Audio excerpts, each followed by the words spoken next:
pretty much the size that we have here. So, and the 11% is not including the basin. We didn't include that because it is a piece of infrastructure as well. So it would go up to 17%. I think a part like that one in the middle, you would think of things like stainer or wood. Yeah. You know, that's about the right, configuration. But at the same time, I think it's interesting because this is the first team that separates the green space. So it's good to see a different approach. I'm not saying one is better than the other, but I feel maybe some of them can be added to other spaces instead of having too many small ones. Like, for example, I think this one could have been developed, and then this space maybe from here or something like. I mean, just having more concentration would be, and at the same time, you know, it would give a nice ending to the street. Yeah, the idea was just to keep it within, you know, maybe 2 blocks of most residences. So to do that, we kind of had But to. it's still not far because like this one and the other one are. In fact, your concept plan says it well, that there's a good common park there by the basin, and then a good park which of the northern and southern developments, and maybe that's shuffling some of the green space. These two parks are represented in the concept map as pedestrian connection, because the entrance from the bridge was kind of not really fun for pedestrian and bicycle, so we thought that by adding a park we would make an entrance more interesting for those. And so you have covers with surface parking on the bridge. To buffer the noise of congestion on Bridge Street, but also leverage the demand for commercial and light industry space. There's a lot of traffic through on Bridge, so we thought of capitalizing on that, and the Costco attract a lot of people that could use other type of commerce also, so we thought we needed on. I want to talk about development strategy. I think you guys pretty well nailed it.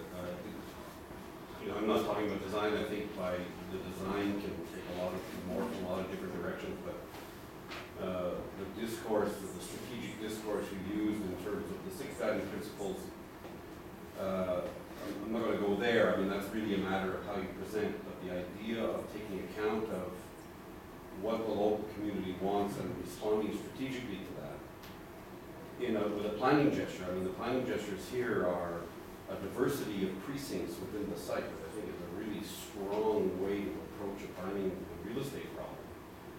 The creative pole, I think, is very smart. Whether it's feasible or not is a whole other matter, but it's a very smart gesture, and it uses that existing building on Mill Street, which we call it's 1151 Mill, but it's CTMA, a former company, that's what we call it. It's got a magnificent little piece of it, and you structured a precinct there, you structured a precinct in the middle for which is more family based and so on. And then a luxury precinct around the park. Now there might be some criticisms that that really magnificent park is going to be privatized by a bunch of rich people. Well, sorry, but that's how you create value. And so part of the deal here is, in a planning approach, is creating value and equity at the same time, right? So I think this is a very, very strong intellectual approach. The design can take a lot of different forms, and there are a lot of comment on that. The intellectual approach is quite compelling. I actually read the Wellington Basin Park as being a regional park, an extension of the park. No, I'm going to develop it. And the 2 other parks being, it's regional defense. And the 2 other parks being more neighborhood type parks, and that way I thought this scheme worked very well. I'm very challenged by the numbers that you have. I mean, you're the team that has the least number of units, you have the greatest return. Yes. And you also have the smallest public space ratio, 18%. And you seem to have quite a number of road infrastructure in your. There's a problem with that number. Yeah. Because you cannot have double density. The net density is more or less double your net density, and you only have 18% public land. There's a problem there. If there's such a big difference between your net density, which is for the whole site, and your net density, which is only for the private, you must have a much larger proportion of public if you take the basin, which we widened into account, it amounts to 17%, right? It's not 11% anymore. No, I'm not talking park space, I'm talking public versus private land. That's public land. That's public land. Yeah, but you should have, on this plan, you seem to have something more like 40%. I think there's one of the reasons. Well, I think what doesn't show in this is the commercial and office space, Yes, the which we have quite a bit. Yes. So I think that may be a reason for it. I mean, we could, we will double check the numbers. And maybe your price, your selling price, what is your selling price for the luxury? Are you selling these at much more than the other teams are, because your returns are incredible? But we have more categories than other teams. We split like with views or without views, and we added an extra cost for adding views. We added the extra stories. If you're higher in the building, we charge an higher cost. The normal units are about the same price as the other team, as we've seen, but we segregated more the different units. And also, for if you have an issue with the commercial space, we thought that it could be a challenge at first, but as Christian presented, sorry. For the first year, we will give the space to the artist, but also the commercial section here and retail, we didn't use the number that were given to us, but we lowered the price as much as $150 a square meters. So it's a 40% reduction on the cost to attract retailers. So we add some measures. The strategy is that, like, the big issue with this site is who will pioneer, who will be the first to settle here. And we thought if we can bring in commercial tenants and attract the commercial tenants with the presence of artists, then we'll be able to go and get some residential uses. And I mean, there's precedents in Montreal of investment firms doing this as a strategy, where they're going to leverage the subsidy they give artists for commercial development and some residential development in the Rosemont. So we think that it's feasible as a strategy. I still have a problem with your figures though. I mean, you're building the lowest density project with 1.8 FAR on quote unquote only 1,663 units, and yet your total cost is nearly the same as others, and your revenue is higher. Well, there are a couple of them with more.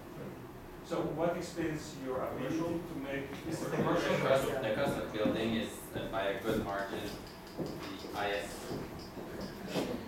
cost that comes in. So from the figure we were given, the commercial space are really cheaper to build on. So we reduce cost by doing so. But they're less profitable.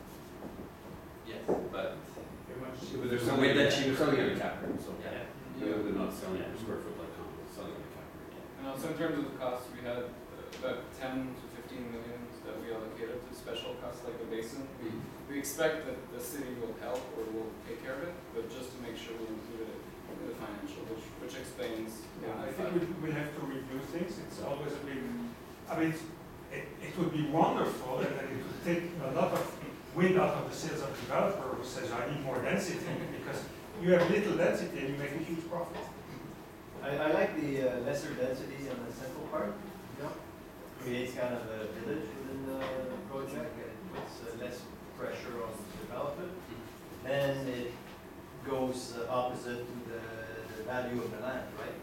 And there's a lot of commercial play. I think maybe a bit. So maybe some rebalancing in my mind would be required. But I like the fact of having, if you want to cater to a different clientele, you need a different product. If you're putting concrete everywhere, then it's the same clientele, same price range. So I really like that. It was also part of our risk mitigation strategy by appealing to other customers. And we could use more wooden structure here because we don't have the sound coming from the other region, so we thought it would be a good place to do it. And this is almost all rental unit. That's why our affordable housing is as high as 24%. So we all used the definition of City of Montreal, definition of what is affordable housing as being only 30% of the spending of lower than 55% households, 55,000 household revenue. So it's not affordable. And we are even allowed to have a subsidies that could cover 60% of the cost of the building. That is called Logement Abordable Québec. We didn't put that in our figure, but as you can see, building cost is a big percentage of our spending. So if we could remove 60% of the building cost of that region, our ROI is already high enough to go from 40 to 46%. Yes. Yeah, I'm just curious about your average unit price and also just with the focus, like half of the property is one bedroom units. Do you foresee, you don't really plan to attract families or? Well, we have Family 200, accommodation. close to 200 family units in the whole site, and they're mostly located here at the ground floor level. And they're like 3 bedroom, like Five, that's all the 3 3 bedrooms? Yeah. So that's, That's good. Thank you very much. Smart, good.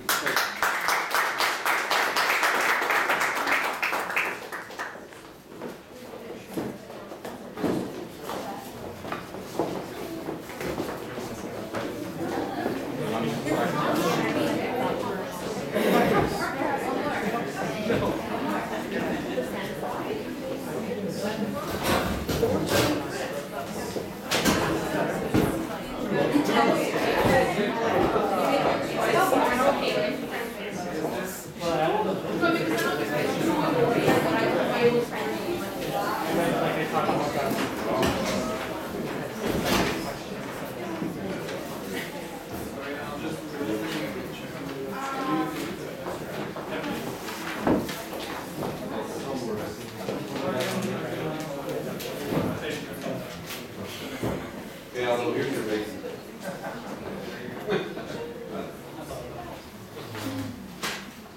Hours, finally. I'm That's finally.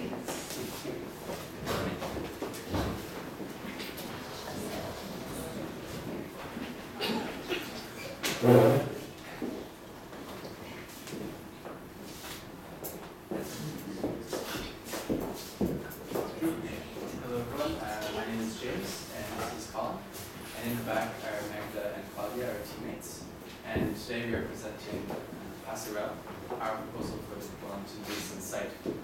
Passerelle, which means footbridge in French, seeks to bridge the site's former industrial use with its present state as part of a region that is fast growing and increasingly populated for Montreal residents. Through analysis of the site and the surrounding area, we identified several development opportunities, including proximity to Montreal, views of down to Montreal from different parts of the site, especially as you go higher in the air, and also close proximity to the Lachine Canal and the Peel Basin and the surrounding parklands. So we also identified many constraints of the site, a big one being the high cost of environmental remediation, given its former use. Certain vision and sound barriers, including the Bonaventure Highway to the east, the CN Railway line in the west, and then south of Bridge Street is it's not a very attractive area, it's dominated by Costco and associated parking. But we believe that Passerelle really capitalizes on these opportunities and addresses these weaknesses, and the result is a very unique living environment in Montreal. And we are very happy to present it to you today. So we started with the vision, and that vision had 3 main elements. The first element being, given the size of the site and the need to build densely in order to achieve financial feasibility, we strove to maintain a human scale through the site. This was done with the relationship between buildings and building mass, which Colin will explain in further detail. Secondly, we envisioned a development that integrated urban living with interesting outdoor spaces, and this was not only by benefiting from the proximity of the Lachine Canal, but also contributing to what already exists and creating interesting and unique outdoor spaces that will draw people into our site. And thirdly, we believe that there should be a development that wouldn't let someone forget of its former use, and the main part of this is using the extended Wellington Basin as a key structural element for the entire site. So how do these elements, as well as other values, feed into our plan? So this is our concept plan, and we first thought about connectivity, because the site was very unconnected to the surrounding areas. So we addressed that firstly with a connection from Bridge Street to Mill Street. It's a very prominent street, as well as a multimodal street around the basin and along the waterfront, and then pedestrian connections from the canal into the site and across the train tracks to St. Patrick's Street. The north end of the site, of course, lent itself very well to residential development, being right along the Peel Basin. The south part of the site is a little bit more debatable what to do. We chose mixed commercial and residential development. Colin will explain exactly what that means, and we chose this as sort of transition from what the area is now across from Bridge Street and what our site is becoming, instead of necessarily turning our back to from our site to what's behind this. And finally, this P versus parking, which is a very important issue on our site, and is addressing the needs of the commercial space. So I will pass it off to Colin to explain in more detail our master plan, and then I'll be back to talk about some figures and financial feasibility. Thank you very much, James. So yes, as James said, I'm going to talk about the master plan. So there were 4 guiding principles on the detailed design of the site, 2 of which James mentioned. One being the human scale that we wanted, in conjunction with the fact that we are going to have to build up if we want to actually make a profit. The second one being keeping the basin as a major structural feature of the site.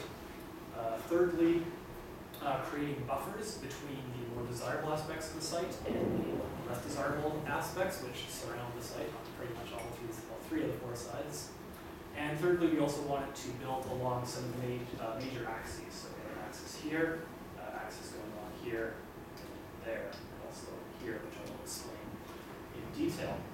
So the overall site is broken up into 5 main areas. We have the area around the basin, then the area around the public park here. We have our social housing concentrated along Mill Street. We have an area of townhouses here, and lastly, we have a large chunk of retail in the bottom. So I'm just going to go through each one of those sections one by one and flesh them out. So firstly, looking at the basin area. So we extended the basin from where it currently is, and we decided to make that basically our major axis for the entire site. In fact, if we go back up, we have that one axis going all the way from the canal right down to Bridge Street there. We also wanted to connect that with the public walkways along the canal and to continue those walkways coming in here to create a large public space there. So moving on in terms of the kind of residential development that we are wanting to have around the basin, because we see it as our most valuable land, we wanted to concentrate our best residential here. The overall building form that we see here is sort of a podium tower kind of configuration, rising generally 3 stories at the base, and then having another sort of a tier, and then 3 more stories on top. You see here, and then towers going up like that. So you see that same configuration everywhere. So sort of 3 stories on the bottom, 3 stories again, and then tower up there. So the idea behind this, it's not a typical sort of design. The idea behind this was threefold. One, we wanted to be creating more human scale. So we felt that sort of just going straight up 6 or more floors right from the sidewalk was far too much. We wanted to step things back a bit. Secondly, the terraces that get created here with the setback add a huge amount of value. I mean, you can imagine, how much money that one's going to be worth right there. Looking out there, you got view of the canal out here, view of the basin. You can have your party out there. And thirdly, it also, depending on the building configuration, allows for more light coming through as opposed to just having 6 or more stories going straight up. Stepping back a second, onto the west part of the basin area, our main concern was that there was going to be a lot of noise coming through the rail track here. As we all know, the rail line is very busy through there.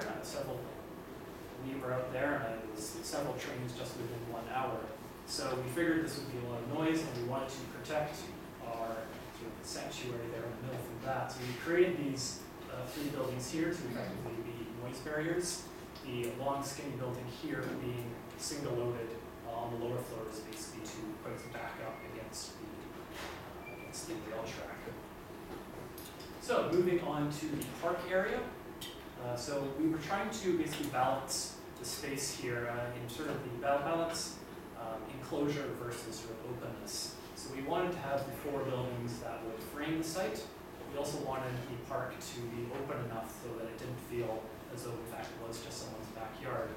So the entrances to the park on the south and the north side are very wide, they're 30 meters, which is basically 3 times the width of this room. So I don't know that anyone would feel unwelcome going into this area. And to further delineate the private from the public space, we have hedges going along each one of the shared backyards of each one of these condo developments. Moving on to our social housing, it follows the same overall structure as the park here. These are quite similar buildings there, and then just to the right of it here, going along Mill Street there. The key things to note on the social housing was that it was again stepped down to, in keeping with this 3-story sort of step onto Mill Street to blend in with what is existing there already. We didn't want to go straight up to 6 stories or higher on Mill Street, being quite more of a low-story character street. Also, there is the potential concern of noise from the Bonaventure Highway coming through here, and we have quite a generous gap there, 25-30 meters to keep a bit of a noise barrier. So you certainly wouldn't want to be living right on top of that kind of highway. So moving on, keeping now sort of going down to the south of the sort of the middle of the site, we have this area with townhouses, and there were 2 main principles here behind this area. Firstly, we were wanting to diversify our housing options. Currently, in the rest of the site, we have a very similar kind of apartment kind of structure, apartments and towers, and we wanted to diversify a bit here, add some more units for families. So each of these units along here all have their own sort of private backyard space. And the second principle that we had in mind with this space was to create a bit of a transitionary zone between the more sort of private residential area, which is to the north, and the more public, busier area, which is the retail area to the south, which I will now get to. So yeah, so the retail area right onto the south, we have Bridge Street going along here, and then the Bridge Street on the bottom. So this was a real challenge for us. What are we going to do with the street? You've got the Costco and the large parking lot on the south side of the street, and a number of other sort of office buildings. Then you've got the rail yards and the rest of it. And we felt that just putting residential straight onto that street was not really the best use of that street. We felt that would not be very attractive. So we were thinking, how do we integrate with what's already there, and work with that. So we find, okay, there is the Costco right there. There's a lot of traffic going along Bridge Street. Why not take advantage of that and add more sort of large format retail, which is what we've done. These 2 large buildings here on the ground floor are large format retail, sort of Mac, Home Depot, that kind of thing. Potentially, either sort of 1 large store on either side, or potentially breaking them into 2 or 3, depending on the needs of the units. We're keeping a human scale along there, and then we also have some residential on top, which is similar to a number of precedents. Here's one in Vancouver with some large-scale retail on the bottom. There is also a green roof on the top of the large format retail stores.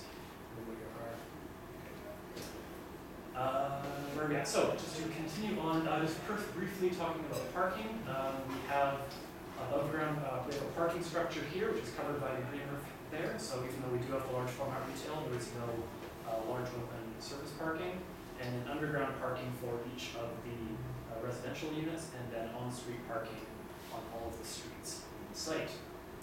So, back to James to finish up with some financial numbers. Great. So in total, there are 2,360 units and 14,700 meters of large format retail space, as well as a couple of smaller local retail spaces as well. I'll talk briefly about phasing, which is very important. We started with the main public infrastructure and the sort of emblematic building on the corner there, just to sort of build an identity of the site. And phases slowly go around the basin to sort of set that as an anchor to sort of drive interest in development, and slowly move our way back towards large format retail along Bridge Street, and then consolidating the waterfront with phases 11 and 12. FAR of 2.2, but that varies greatly, of course, from the large format retail at the south up to about 6 or 7 at the north of the site, and that's 252 dwelling units per hectare.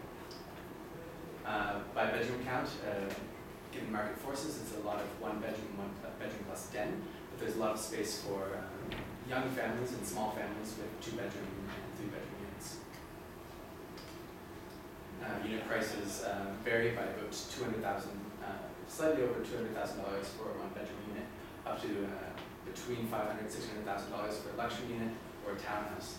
Although affordable housing is distributed evenly among the buildings at 15%, and 13% social housing. And before you pounce, there's a very good explanation for that, being that we chose to offer more larger family units in social housing rather than 50% of small 1-bedroom units. 14% public park, which we thought was significant. That sort of corresponds to a high net density of 550 dwelling units per hectare, given the smaller lot sizes, and 40% public realm. Total investment of $513 million and an ROI of 35%. So in conclusion, we are striving to build a human scale environment, one that integrates urban dense living with interesting outdoor spaces, and also paying tribute to the site's former industrial use. And we really believe that Passerelle accomplishes these 2 goals, and we look forward to your questions and comments.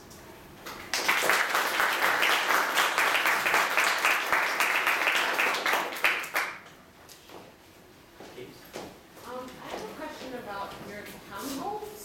How wide are they? 5.5 meters. What was the question, sir? The question was how wide are the townhouse homes? They're 5.5 meters. I think there may be some confusion.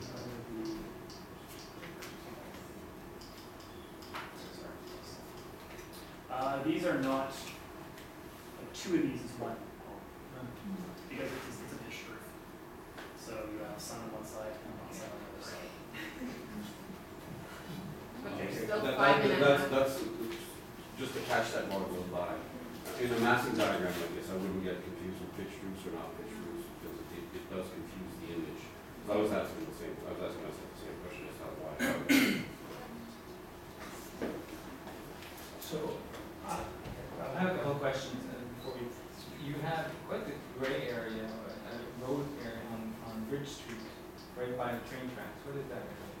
That is a sort of service station for the large format retail. Okay. And it's the same thing on the other side?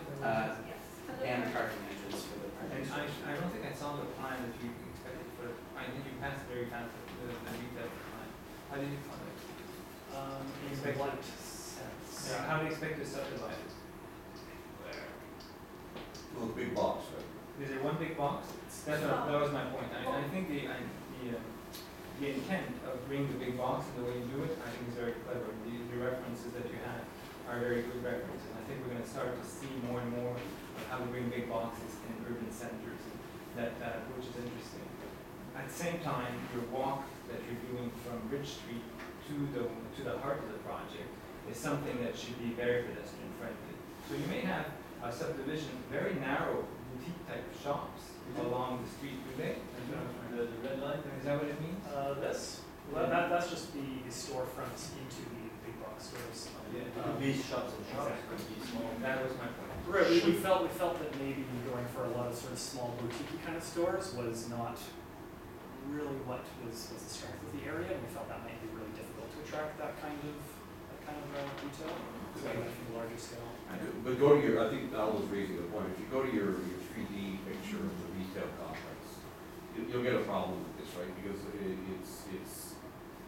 and I think it is again a design issue. The idea is you're reserving a fairly large floor plate for retail, which is fine. That will work on the streetscape on Bridge Street, but it won't work on the streetscape on your interior. You have to somehow enliven that streetscape with something other than windows into a big box store like a Canadian Tire or something. So I think that presents a design challenge for streetscape, but it's something that can be dealt with by shallower stores, counters, small seats and whatever when the population grows. In your references that you referred to, have that issue, that element, so that